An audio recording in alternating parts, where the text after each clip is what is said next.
Da li je Orfej na izlasku iz Hada izgubio Euridiku zato što nije verovao svojim instinktima?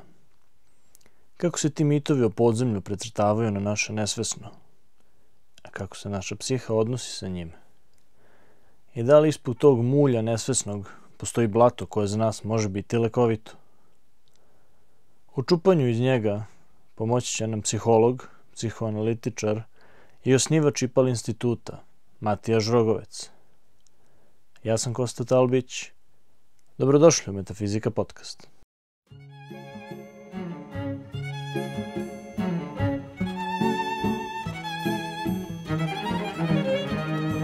Matija, dobrodošao u Metafizika podcast. Hvala puno što si se odazvao pozivu. Dobar dan svima. Ja sam na Kritu, na pisačkom retritu. Tu ja stalno pišem nešto i svake godine izdajem po jednu knjigu. A sada nam sledi jedna knjiga u izdanju Metafizike koja se zove Pluton. Da, ovaj Pluton izašao je već jedanput i rasprodan je bio. To je bilo pre 15 godina i sada se sprema novo izdanje. Zašto Pluton i o čemu je Pluton? Pa Pluton je arhetip. Znači on je nešto što se dešava i što se objašnjava na duhovnom nivou, na duhovnoj razini, u mitologiji, u psihologiji, u simbolnoj kozmologiji, u filozofiji čak i shvaća ga se kao jednu dimenziju čovjekovog postojanja koje je dubinsko.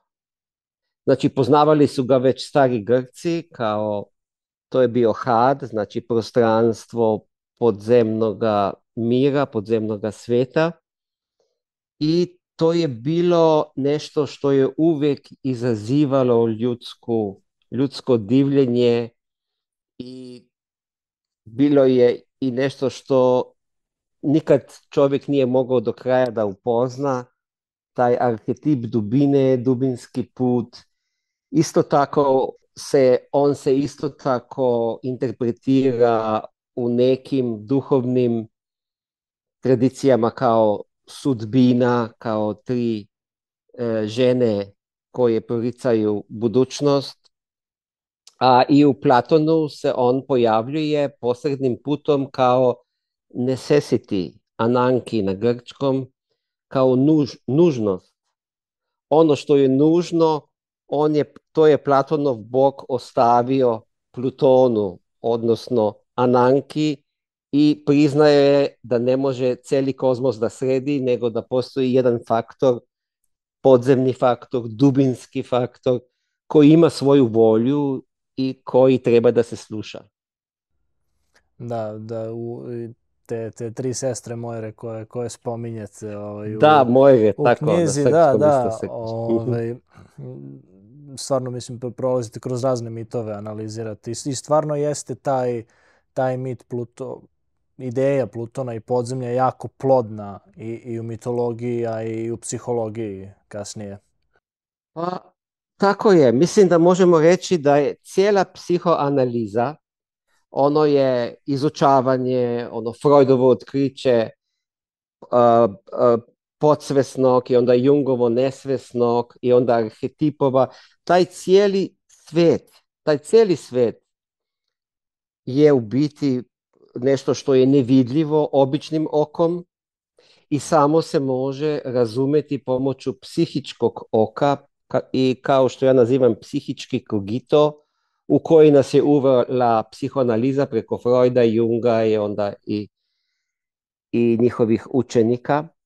I radi se o spoznaji svog psihičkog sveta koji proizlazi, koji mi vidimo u snovima i možemo analizirati te slike iz snova, a može i iz neke aktivne imaginacije, iz neke meditacije uzeti te slike, analizirati ih i vidjeti šta se dešava u tom podzemnom izmerenju, podzemnoj dimenziji.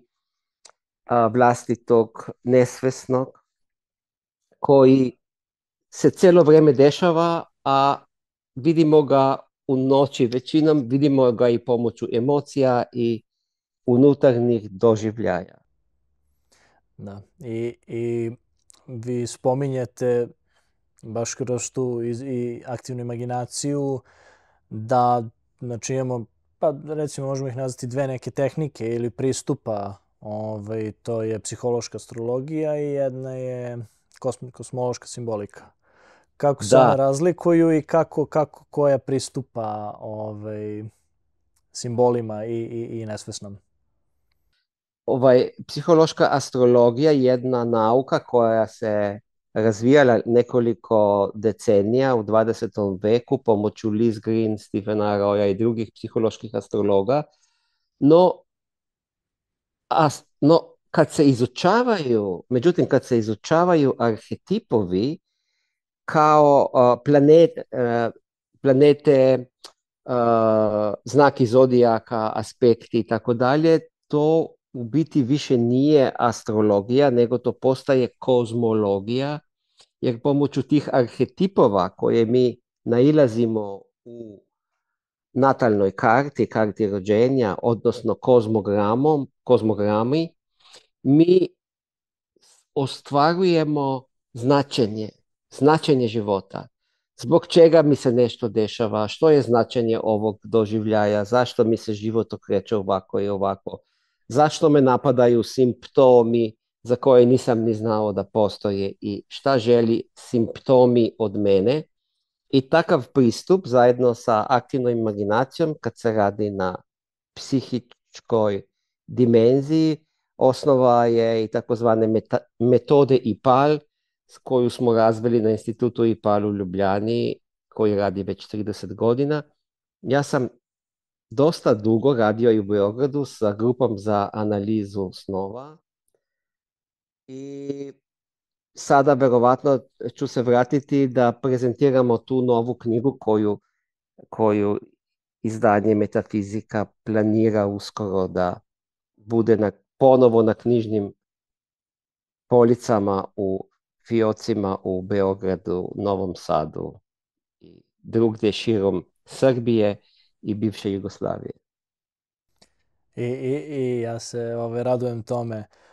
Ja sam, dok sam čitao, shvatio možda nekako tu simboličku kosmologiju kao neka analiza naših šablona ponašanja, nekih nesvesnih delovanja, slika kroz snove i onda nekako shvatio sam ih kao možda ne suprotne procese u smislu kontradikcija, nego suprotne u smislu odakle koji polazi, da je ta simbološka kosmologija polazi od nas ka simbolima astrološkim, dok je psihološka astrologija nekako više polazi od tih simbola i onda ih ubacuje u naš život. Da, Interpretira, baš da. tako. Da.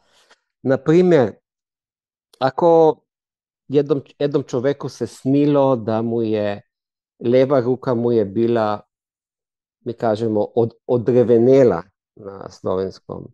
Znači, bila je mrtva. Kao ono kad spavaš na ruci, onda je ta ruka, kako se kaže na srpskom? Utrne, da. Utrne. I on sanja tu levu ruku kako mu utrnula i on donosi to u psihoanalizu. I mi smo radili sa tom slikom i ja ga pitam, odakle je ta leva ruka?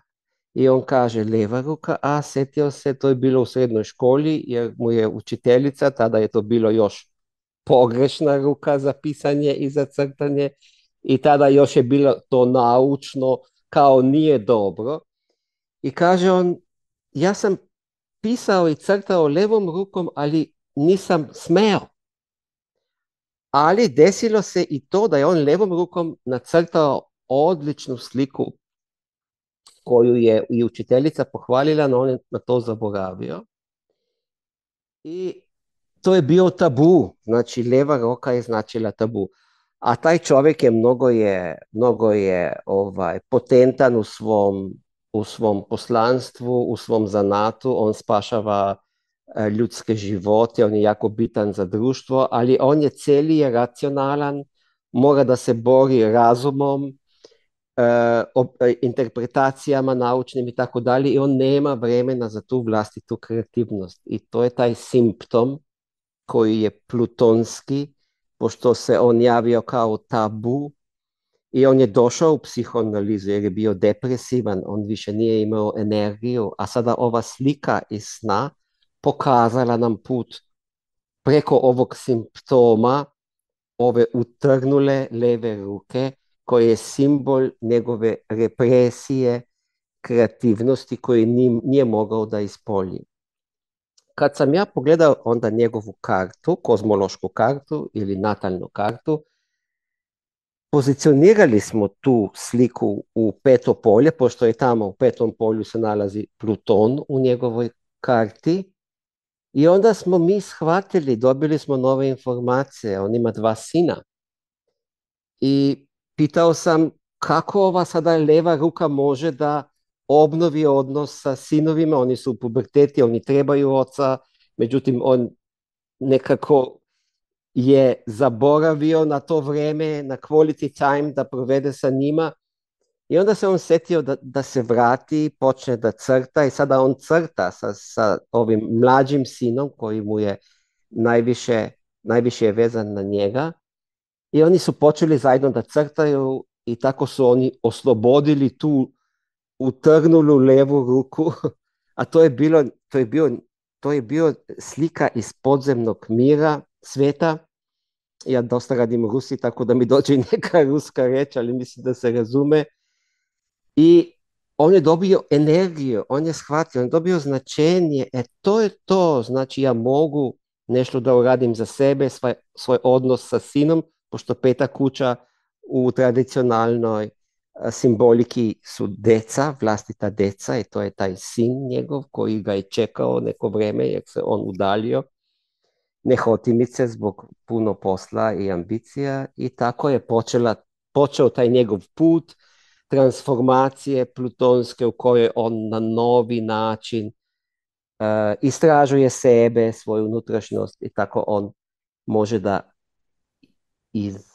kako se kaže, izboljša da njegov život dobije veću kvalitetu i da mu se vrati duhovna snaga i odnosa sa sinom i odnosa sa vlastito kreativnošću. To je recimo primjer kako bi mi mogli pomoću metoda IPAL, koja je kombinacija tih tehnika, znači psihoanalize, simbolne kozmologije, raditi na sebi dubinskim putom što bi mi mogli da steknemo onu snagu koju smo zbog pritiska okoline, iščekivanja i roditelja, a kasnije svih autoriteta oko nas, a i ovih koji rade za nas, oni iščekivaju da smo odgovorni, šta ja znam šta sve, zaboravili na taj svoj put dubine, put psihičkog kontakta sa sobom. Ja sam hotimice dao taj primjer tako da ne budemo samo teoretski, nego da uđemo u tu materiju Plutona, znači svet snova, aktivne imaginacije i onda povezivanja sa natalnom kartom, kao što kaže tradicionalna astrologija, horoskop, lični horoskop ili natalna karta, a u simbolnoj kozmologiji mi kažemo kozmogram, pošto pomoću tih arhetipova koji se nalaze u karti mi možemo da steknemo taj vlastiti put, kontakt sa vlastitim putom transformacije koja vodi k poboljšanju kvalitete života i ostvarivanju životnih ciljeva. Da, to jeste vrlo lepa poenta i stvarno se slažem, stvarno mislim da je došlo tako neko vreme da se baš malo okrećemo sebi i da je ta psihoterapija postala opet etiketa za nekoga koji ima problem i da je taj rad na sebi da je opet isto postao Pa isto bih rekao da se etiketira kao da ako moraš da radiš sebi da imaš problem, a opet zapravo je situacija da bi svako trebao da radi na sebi.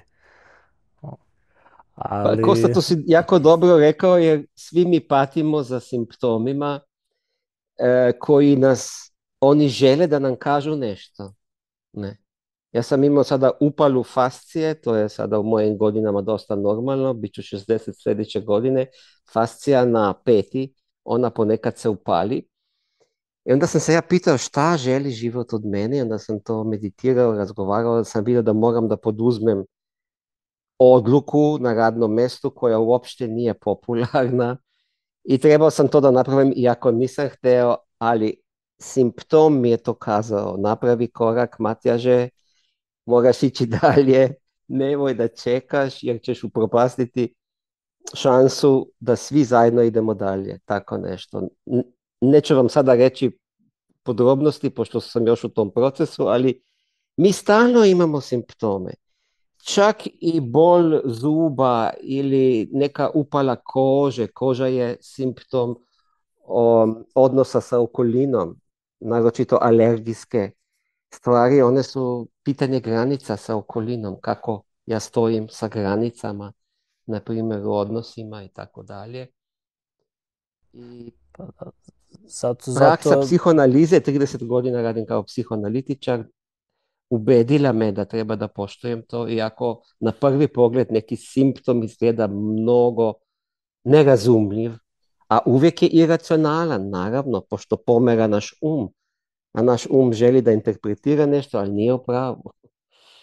Treba uključiti Plutona, znači neki dubinski put da se dobije dodatne informacije da bi mi mogli da stvarno da dokučimo, da mi dešifrirujemo tu poruku iz nesvesnog. da i stvarno je baš to što pričate za telo, zato je stvarno bitan taj biopsihosocijalni model, zato što i telo komunicira kroz odnos kada sa psihom nije u redu, može kroz telo da iskomunicira, kada sa telom nije u redu, znamo i da psiha ume da pati vrlo, tako da to su sve delovi jedne te iste stvari. Ili možda čak i jedna te ista stvar. Znači, hvala životne celine, znači čovjek kao celosno biće, kao bit koja živi svoj život čez telo, preko tela, preko psihe, preko duha i onda i preko ali je malo poseban, on želi da bude nezavisan, da razmišlja po svoje, ali mi moramo da se vraćamo telu, duhu i duši da bi mogli ponovo da obnovimo tu celinu vlastitog bića, vlastite biti, kao što kažemo u filozofiji i koji su znali već stari Grci. Znači ta celina, ta dinamika celosti, znači holistična perspektiva koju kao što ja nazivam, misleni kogito, znači naš ponekada pogrešno interpretuje ako je previše odsečen od direktnog života telom i srcem i dušom.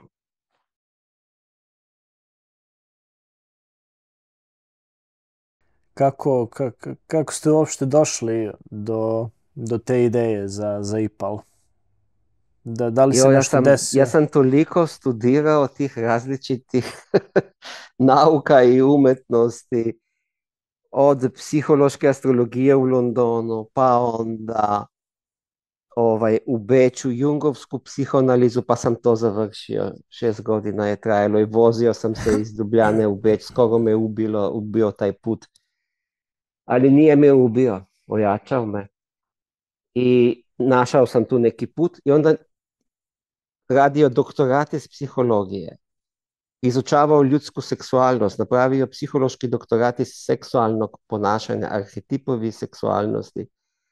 I onda sam došao tek do filozofije, to sam radio onda doktorat iz filozofije koji sam završio prije neko vrijeme i tamo sam postavio taj model, znači 4 dimenzije ljudskog bića, kako su one povezane međusobno i kako se onda različite tehnike rada na sebi, baš zbog toga, one trebaju kombinirati da bi se na jednoj strani spriječilo tu diktaturu uma i razuma, jer on stalno razmišlja, i kako bi se u nekim jednakopravnim putem uključilo i telo i srce, to je lični duh čovjeka i njegovu psihologiju, znači dubinsku dimenziju. I to sam sastavio u jedan dijagram isto, koji sam sada opisao u najnoviji knjigi. Možemo da vidimo taj dijagram.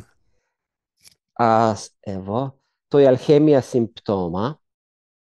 Taj, znači, zove se konstitucija čovjeka i tu sam ovako malo skicirao o čemu se zapravo radi kad radimo na sebi. Znači, taj mind, odnosno ili razum, on je dosta samostalan i u svim tradicijama znaju da treba smiriti. Čak u Indiji to kažu. Problem je u umu, mi previše razmišljamo i stvaramo mislene konstrukte koji su do neke mjere jako važni, a za naš lični život ponekad i nisu, jer moramo da učimo iz iskustva. A iskustvo je u ovoj tridimenzionalnoj sredini celosti duha, znači intuicije, arhetipova, znači bit arhetipi, koji glavni organ je srce, duhovno srce, onda psihička dimenzija, odnosno psihički kogito, kako ga ja zovu, je, kako sam ga nazvao, psihički deo, to je taj deo koji smo prije pričali o snovima, o slikama iz snova. I onda telesni deo, znači moje fizičko telo, moj fizički ego, u koji treba da se vraćam i kontroliram šta mi se dešava na fizičkom telu, kako se osjećam, kako se ja fizički ponašam, šta sam ja napravio u smislu nekih konkretnih telesnih činova, a što sam odlučio da ne napravim i odbio sam jer neću da idem protiv neke etike koju sam sam osjetio. Ova personalna etika, ova lična etika je nešto novo u dobi vodolije u koju ulazimo sa novim vekom i znači čovjek je postao središte tog novog kozmosa u dobi vodolije, jer kako on stvara slike, tako i jeste. Znači, na kolektivnom i na individualnom planu, što ti vidiš, što si ti shvatio i kako ti vidiš, to je tvoj kozmos. I onda imamo i kolektivni kozmos koji se isto pomera, on se stalno razvija u nešto drugo. Naprimjer, predkoronski kozmos, kolektivni kozmos bio je drugačiji nego ovaj danas. Ne? Već ta razlika. A to se stalno pomera, to se stalno transformiše pomoću tih 4 razina koje mi upotrebljavamo i na individualnom i na kolektivnom planu. I onda simptom kao vezni člen, se kaže vezni član koji povezuje taj deo uma koji želi da bude samostalan, koji je autonoman. Čovjek je izuzetno nadareno biće na umskom planu i on kompenzira mislima i konceptima i stalno nešto radi i nauku i stalno nešto interpretira, sa ovim tridimenzionalnom cjelinom duha, duše i tela. I ovdje između negdje je proces individuacije, znači stvarenja, geneze individua koji ima i individualnu sliku Boga koju mora da napravi, pošto u dobi vodolije svako će morati i svoju sliku Boga da kreira, ne samo kolektivno, ne samo religijsku, ne samo opštu, nego i svoju vlastitu. A to znači da mora da iskreira, da nađe značenje šta je njemu sveto u životu i da to da čuva, da neguje, koje delatnosti, koji odnosi, koje aktivnosti su one koje mu pridonesu najviše lične sreće, ispunjenosti, radosti i energije duha, srca. To je ukratko ta schema.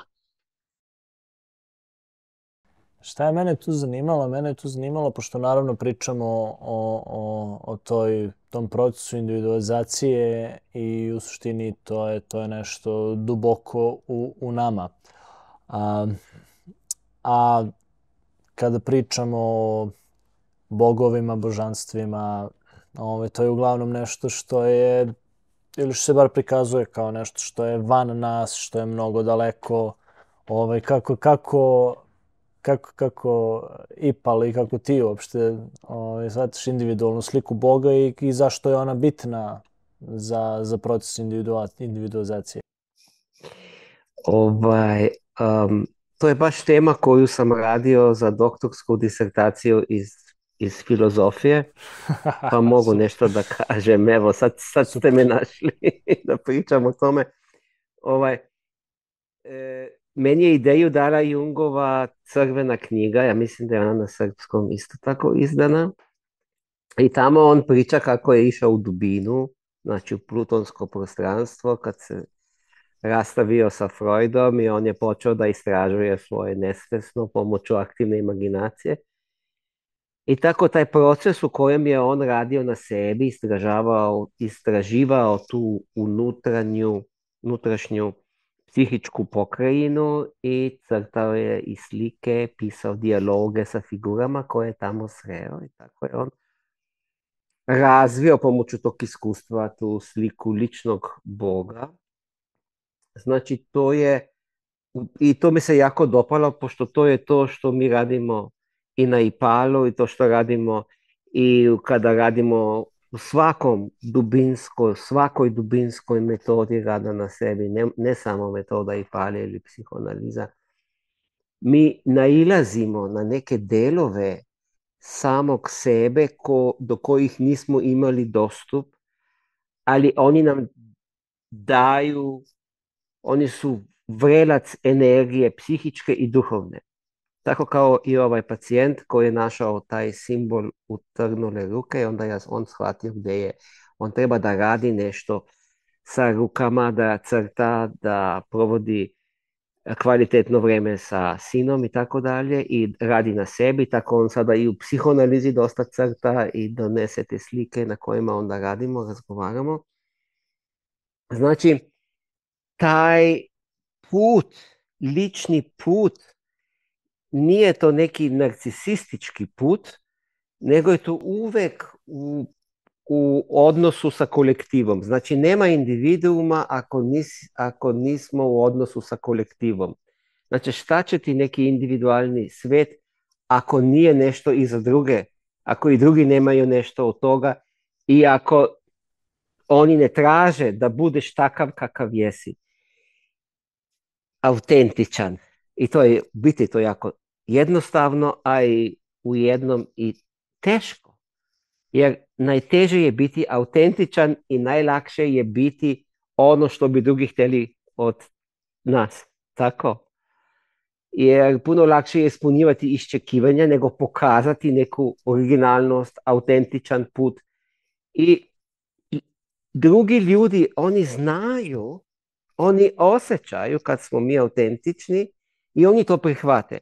A kada mi foliramo ili zbog straha, predrasuda, ograničenja, bilo čega i mi igramo, mi želimo biti prihvaćeni, mi želimo napraviti da bi bilo dobro za druge, onda nas nekako drugi ljudi nas odbacaju, ne prihvataju nas, kažu ne znam, nisam siguran u ovog čovjeka, nešto ne klapa, ali ne znam šta je to. I vidite, nešto ima u čovjeku što se može nazvati lični duh. I on je jako blizu, to je duh njegove individuacije, on je jako povezan sa individualnim obrazom Boga, individualnom slikom Boga, dinamikom onoga što je sveto za moj vlastiti život. Naprimjer, ja idem redovno na te retrite, na Krit, pošto tu je neka energija, ne znam kakva, ali ja uvijek pišem na plaži, pišem u 4 ujutro do 8-9 i to je moje pisanje, onda sam gotov za taj dan, kuvam malo, plivam, šetam se, odmaram, ne radeći ništa. Eto tako. I to je moj kreativni dan u kojem ja nailazim na svog Boga. I kako znam da je to Bog? Pošto to je sveto. To je moj Saturn u ribama, u 3. kući, koji, znači, pored riba, on piše, 3. kuća je pisanje. To je zapisano i u karti. Vidite, u kozmogramu je to napisano. I treba pronaći aktivnosti koji potpiru taj individualni put, individuaciju i koji čovjeka osrećavaju, daju mu radost, daju mu energiju, a ne da ga sprečavaju i da on bude ono što on nije, a pristao je samo zbog toga što bi mogao da proživi, pošto nema još tu autentičan dostup do samog sebe, do svog ličnog duha. I tako da je ta individualna slika Boga, individualni obraz, kako kažu Rusi, Boga, a obraz je na slovenskom je obraz kao kod vas je to lice, tako. I to jeste neka slika, neki obraz, neko lice Boga, koji je nevidljivo i koje je jako lično uslovljeno. Znači, treba snage, treba hrabrosti, treba pomoći ponekada što bi mi stekli to uverenje i obnovili uverenje da je moguće naći taj put za vlastitu ličnu sreću od koje onda i drugi nešto imaju i to nas onda povezuje sa kolektivom. Ja jedva čekam da se vraćam kući zbog toga što sam ovdje napisao i onda ja srećan trčim kući ponekada sa aerodroma jer sam tako radostan da opet idem kući jer sam ispunio neku svoju svetu zadaću, na primjer.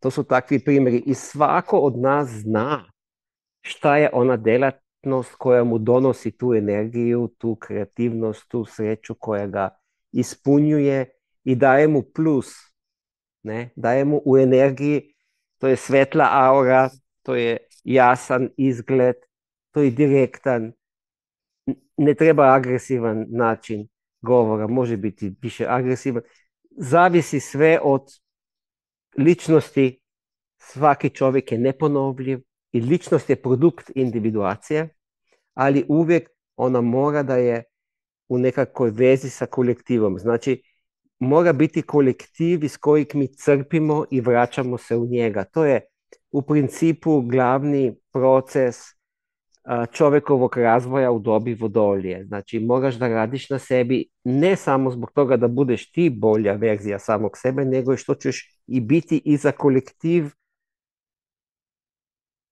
najviše značajan i najviše ćeš dati drugima, a drugi će ti to opet vratiti. To je to. I taj put, to je sveti put. Znači, to mora svako od nas odraditi. Nema više tablica. Ok, ima kolektivnih tablica i ima i u religiji tih tablica šta je dobro, šta ne, ali ti moraš isto tako i sam napraviti malu modifikaciju i napisati još nešto uz to kako bi našao tu svoju formulu koju koju je lično tvoja ili vaša. Šta... Sad ne znam da li sam nešto odgovorio, ali u simbolu vodolije više nije neki bog iz drugog sveta, kao što je bilo u doba riba, gdje je bog dolazio iz drugog sveta i stvario ovo, a čovjek je trebao samo da ga upozna i da nekako da se transformiše u skladu s njegovom Pa voljom. to je ta U dobi dualnost riba, vodolje, na neki da, to način. je ta polarnost riba, a u vodolje vidite imate čovjeka koji nosi vodu. On nosi vodu sebi i drugima, on mora sam da stvori tu sliku, taj odnos sa Bogom i pronaći svoju individualni odnos sa Bogom. Znači malo se modifikuje taj odnos do Boga, poudare, kako se kaže, emphasis, Mhm. naglasak Naglasak, da. je na radu na sebi sada mnogo više u dobi vodolja nego što je to još bilo pre neko vreme, kad je bila glavna stvar upoznati volju Boga i onda se podčiniti toj volji. Sada što smo više u dobi vodolja, pridodaje se i taj karakter rada na sebi, koji je već i ranije bio u misticizmu, na primjer, u hrišćanskom misticizmu, bilo je taj unutarnji Bog, taj identitet čovjeka i Boga. Bilo je nešto slično u istoriji, uvijek je Bog bio i unutarnji, a sada u dobi vodolje to se sada još više, sve više se to postaje, dodaje na značenju, tako da svaki od nas mora, pored kolektivnog Boga, koji isto postoji, naći i svoj individualni put Boga, i to je sveti put i taj sveti put, to je njegov Bog, mora naći sam, mora i dalje i moliti se i pitati Boga, a i raditi na sebi, kako bi on došao u bolju verziju sebe i kako bi on s time stvorio bolji život i za sebe i za druge. Našao kvalitet života koji mu omogućuje da ostvari te svoje životne cilje koji su individualni. I šta tu nama stoji na putu? Pored tih kolektivnih ciljeva, znači moraš da odrasteš, moraš da ostvariš svoju familiju, intimni odnos, moraš da uspeš u društvu i onda ako nešto ostane, radiš tu individuaciju, znači te specifične delatnosti koje tvore tvoj sveti put preobražaja i nadgradnje sebe. I šta nas tu koči najviše? Nas tu koči senka. Ti imaš jedan dobar deo knjige posvećen i Hvala ideji što ste to senke rekli, Kosta. i u jednom delu takođe je onako jako lepo izdvojena tipologija, misleći i osjećajući introvert i ekstrovert i kako zapravo se senka kod njih ispoljava. Eto, možemo o tome, taj deo meni bio interesantan. Jung je pokazao, i to stvarno se slažem sa njim, ne slažem se u nekim drugim stvarima oko kolektivnog nesvesnog, ja mislim da kolektivnog nesvesnog nema, da arhetipovi nisu stvar kolektivnog nesvesnog, nego arhetipi su stvar duha, duhovne dimenzije. Oni nisu psihički, oni utječu na psihu, međutim oni su večni, kao što je već Platon rekao, ali senka je kod Junga jako bitan koncept koji se može upotrebiti jako dobro i on je pričao o 4 funkcije čovjeka, kao što ste rekli, mišljenje, osjećanje, onda senzualnost i intuicija. To su 4 elementa na kojima se mi, u liniji kojih se mi razvijamo, tako da, na primjer, bude jedna dominantna tipologija, obično glavna funkcija u prvom delu života, u prvoj polovini života do krize srednjih godina, I mi se tada dosta uniformno razvijamo ili kao intuitivac, ili kao misleni tip, ili kao emotivni ili osjetilni tip. I ono što mi nismo, ono ostaje u senki. Na primjer, ako sam intuitivan tip, meni radi intuicija za mogućnostima i ja ne gledam na novac, koliko ja imam novca da bi nešto novo napravio, nego ja gledam mogućnosti. I ja kad se zapalim za neku budućnost, ja znam da ću naći i novac. Ne? To je intuitivni tip. I on ne smije da se fokusira na novac previše jer onda ništa ne ide. Mora da se zanima za bitnu ideju za kojoj on ide i onda se i nekako i materijalni svet se složi da mu pomogne.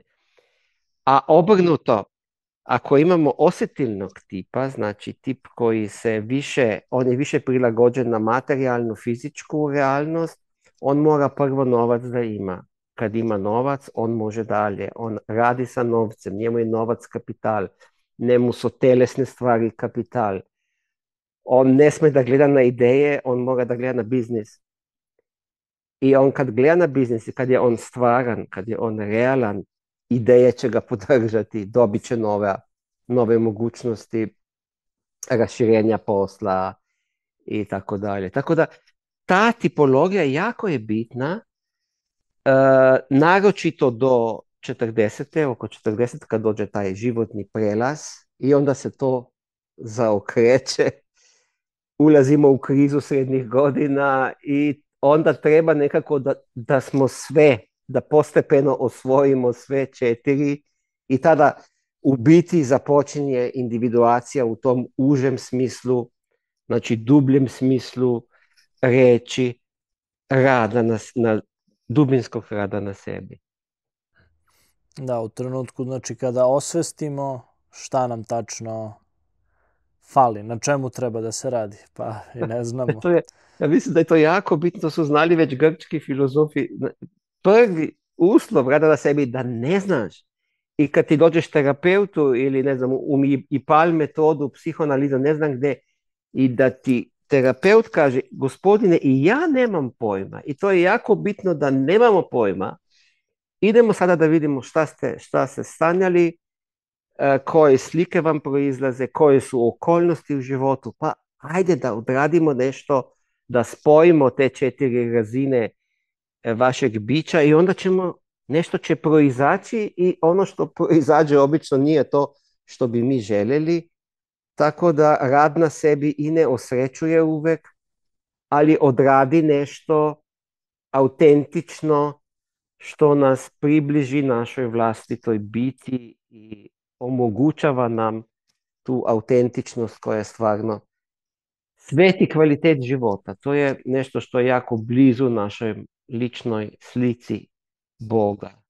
Znači svetog prostranstva u nas i onoga što verovatno i s nama ode kad umremo. Jer neće otići telo sa nama, ali otići će i duša i duh. Da, ja mislim to što priča da je tu ta snaga ega, neka disciplina bitna u delovima kada mi imamo taj kreativni zanos. Na primjer, sada, evo, ja sad hoću da crtam, na primjer, ja sad dobijem kreativni zanos da crtam i ja krenem da crtam, ali ne mogu ja da se zanosim stalno. Ne mogu ja stalno da budem zanesen ka isti stvari i onda ta disciplina zapravo, naravno ne možemo da se bijemo po leđima i konstantno da imamo disciplinu, mora balans da se nađe. Ja mislim tačno između tih delova gde pokleknemo sa tim naletom da moramo da imamo disciplinu koja služi da se premosti do sledećeg trenutka gde opet krene ta neka inspiracija za radom. Ja uvek kažem, mislim treba je odmarati, ne? Ja uvek kažem treba 8-8-8, znači dan ima 24 sati, treba 8 sati odmarati, 8 sati raditi i 8 sati to bi trebala da bude zabava. Znači to je puno, ali tako jeste. vi vidite, sigurno znate kad nešto radite što vam se sviđa, to je u biti zabava. Ne? Znači tih Naravno. 8 sati bi trebalo biti individualnih sati. Znači ono što te radosti. Ok, 8 dana dam porodici, kolektivu, ipak služim ja kolektivu. Ali tih 8 sati je svetih, oni su moja kreativnost, oni bi trebali biti moja kreativnost. I, znači to ne treba da je neka puka zabava, ne znam šta gdje, bez veze, ali ovako zabava koja ti stvarno daje, koja te izgrađuje, koja ti puni srce, zbog koje si ti napunjen i daješ i drugima energiju. Jeste, zato što je to malo nezgodno kada nam je, pošto nam je dopamin povezan sa osjećajem vremena i onda kada radimo te interesantne stvari koje volimo, vreme proleti, očas Da, posla, a kada treba se radi nešto se ne voli, dopamin nije baš naš saradnik u tome često. da jeste tako. I žrtvujemo se, svi se žrtvujemo za Naravno. porodicu, za rad, za kolektiv, ali to treba do neke mere ograničiti. Tako da nađemo taj put, svoj put individuacije unatoč ili u razmeru do tog žrtvovanja za druge i za kolektiv. Da, tu je uvek pitanje gde povući granicu i to nas I dovodi do onog ravnoteže. pitanja, da, šta je svrha uopšte, A da, samo, da, ja sam htio, ako mogu jednu stvar samo da kažem, recimo naravno. kako se vidi doba vodolije. Da se vratim na telo i da je tako bitno i sveto što ja uradim, a što odlučim da ne uradim. To je stvarno sad veoma bitan moment individuacije i bio je vratit ću se na taj historijski događaj, ovo kad su sudili nacistima u Nirnbergu. Ja mislim da su tada po prvi put sudili da nisu odradili ono što bi oni mogli kao individue odraditi, a to je znači odrići se tim naređenjima i raditi po svojoj vesti. Znači, ako bi onaj čovjek u Auschwitzu odlučio da ne pritisne dugme za ciklon B, to bi bila individuacija i oni su bili suđeni što oni su odbili da slušaju vlastitu vest i nisu napravili te individualne odluke koje su tako bitne. Mislim da je to primjer koji to je jako veliki primjer, a ima i malih primjera gdje mi svakodnevno možemo odlučiti šta ću napraviti u liniji svoje svesti, etičke odluke od malih odluka, šta hoću, gdje ću da pomognem, gdje ću da se zalažem, a gdje ću reći ne mogu nažalost sve, ja imam neke svoje stvari koje radim i naći tu granicu šta uradimo za druge, a gdje mi ipak svladamo tu osjećaj krivnje što nećemo pomoći možda posvuda, što biramo, gdje se angažiramo, a gdje se ne angažiramo i tako dalje. I to je individuacija, to je jako bitno.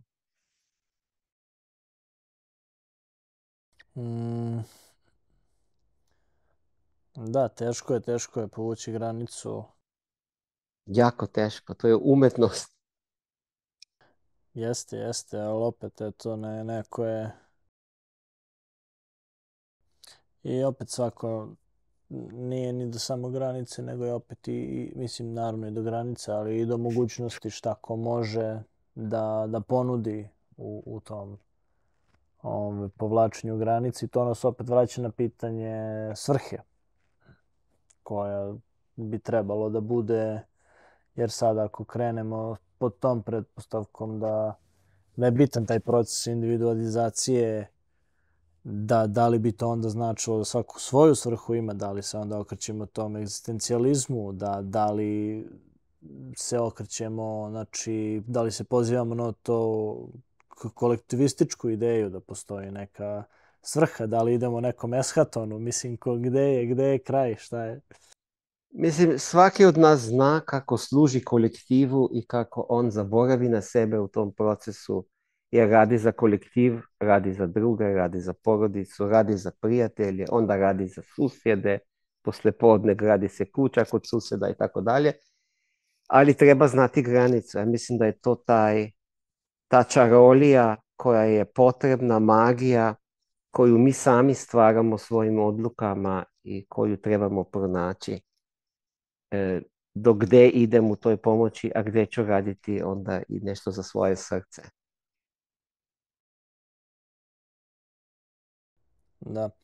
A dobro, opet i mi često i te neke stvari koje radimo za prijatelje, za porodicu, za ovo, ono, opet to ne kaže se, radimo za njih, ali opet radimo iz ljubavi prema njima, tako da na To je neki to, način je... vidite. Ne može se tako odvojiti, zar ne?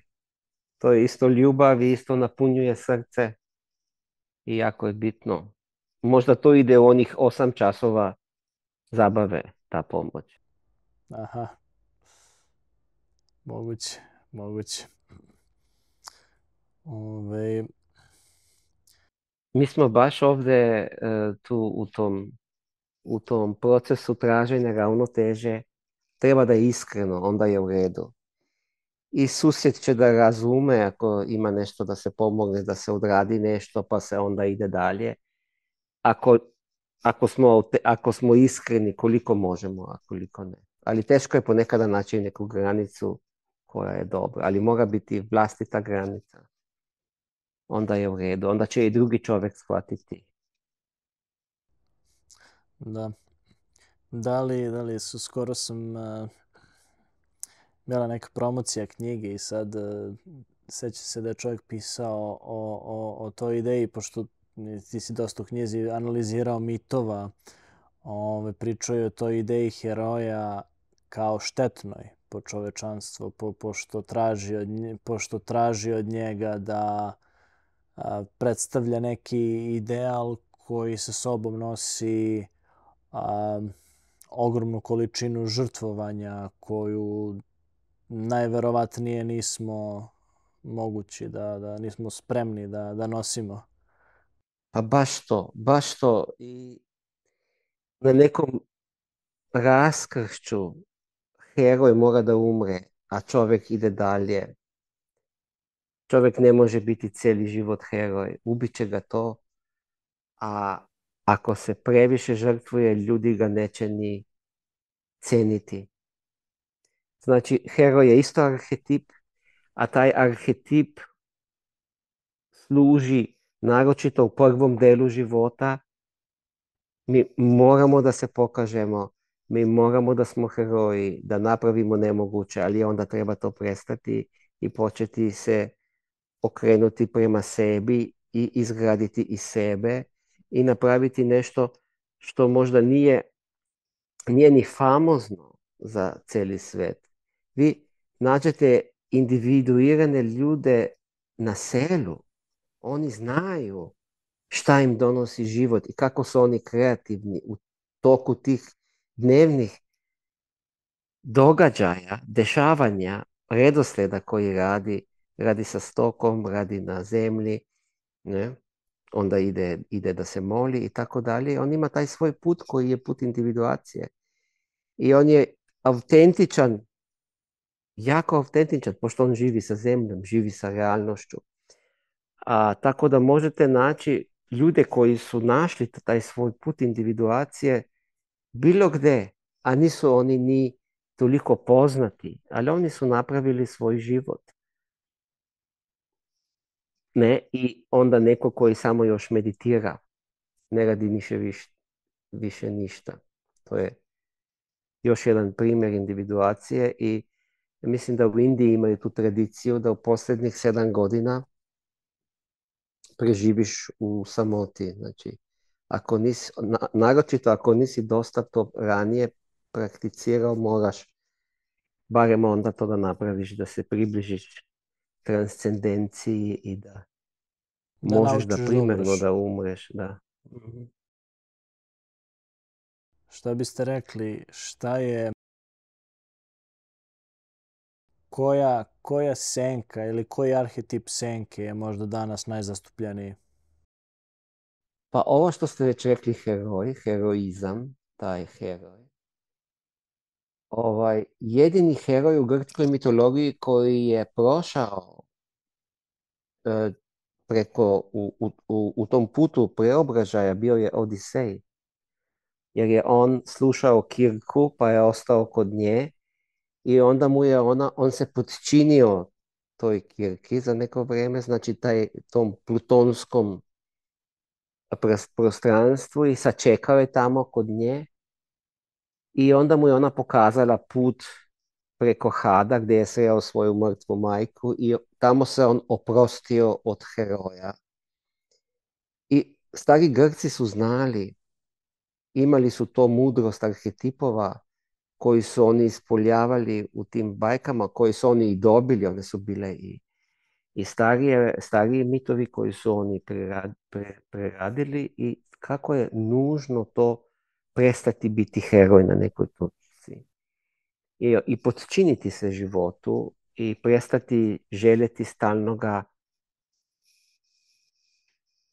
menjati, nego opstati gdje jesi i naći put unutar.